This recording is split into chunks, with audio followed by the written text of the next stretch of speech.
Guys, nakaka-alarma na yung mga scammer ngayon guys. So, mag-ingat kayo guys sa mga scammer dyan na nakapalibot sa ating personal FB account. So, meron akong client na nag-comment doon sa mga post ko. Ngayon, may nag-PM sa kanya, na scammer. Nagtatanong kung magpapa-convert ba daw siya. So, hindi niya ni-replyan. So, yan po yung magandang gawin nyo. So, babala ko lang sa lahat ng client ko sa GGives, sa other services ko like credit card to cash. Wag kayong maniwala sa mga nag-PPM sa inyo guys. Kasi, ang legit trader po, hindi po nag-PPM umuunang mag-PM sa inyo. Hindi po gawain namin yan na mag-PPM sa inyo. So, kayo po muna yung mag-PPM sa amin, saka kami sasagot. So, please, be careful, be aware tayo sa mga scammer para yung pera natin hindi maglaho na parang bula. So, yung mga nagko-comment sa post ko, please, kung nagpapa-convert kayo, wag kayo mag-entertain ng mga nag-PPM sa inyo na nagko-convert daw sila kasi scammer yan. So please, be aware kasi maraming scammer ngayon. Maraming naloloko dahil sa mabilis tayong magtiwala.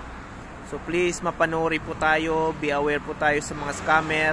Ang legit trader po, hindi po nag-PPM sa inyo. Kayo po muna yung mag-PPM sa amin para magkaroon ng transaction. Hindi po kami, never po kaming nag-PPM sa inyo. Unless kung repeat client kayo at gusto nyong mag-PM ako, mag-update ako sa inyo kung anong status, ganon lang. So never po kami nag-PPM sa inyo, lalo na total stranger at hindi ko kayo kilala, hindi ako nag-PPM.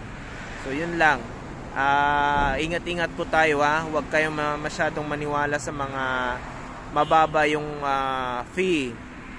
Kasi madalang lang yung mababa yung fee guys. I myself is the living proof. Kasi dati na ako nagpa-convert. So wala talagang mababa yung fee. Merong mababa pero madalang lang. So yan lang guys.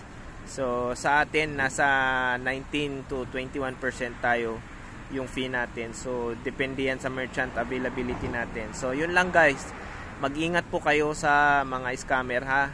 Never po kaming mag-PM sa inyo, kayo po muna yung mag-PM sa amin. So ingat-ingat lang po para iwas tayo sa abala, iwas sa maglaho yung pera natin imbis na pera na naging bato pa. So yan lang po, paalala lang natin sa ating mga kliyente dito sa YouTube, sa Facebook. Ayan, so please be aware. Yung mga nag-PPM sa inyo ng una, delikado yan. Ha?